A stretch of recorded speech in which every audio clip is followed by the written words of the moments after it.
Dragon দিয়ে milk powder দিয়ে আজকে একটা নতুন রেসিপি নিয়ে আসছি আপনাদের মাঝে। কি তৈরি করি দেখেন।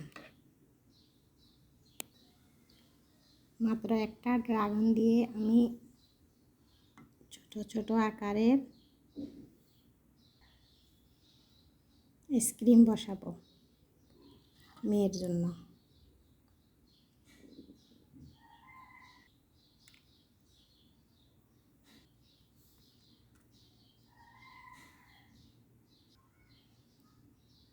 যাদের বাবুরা ড্রাগন খেতে চায় না তাদেরকে এভাবে খাওয়াবেন, দেখবেন তারা খাবে, খুব খুশি হয়ে আনন্দ হয়ে ওরা খাবে।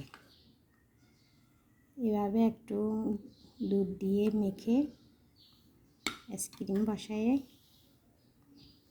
দিলে একটু পরে ওরা খাবে, দেখবেন যখন একটু একটু ঠান্ডা হবে তখন বের করে দিবেন।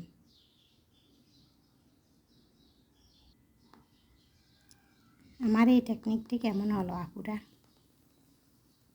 আপনাদের কি ভালো লাগছে আমার এই টেকনিক? দেখেন, এভাবে বাবুদেরকে ফল খাওয়ানো শেখাবেন, অভ্যাস করবেন, তাহলে আস্তে আস্তে ওরা খাবে।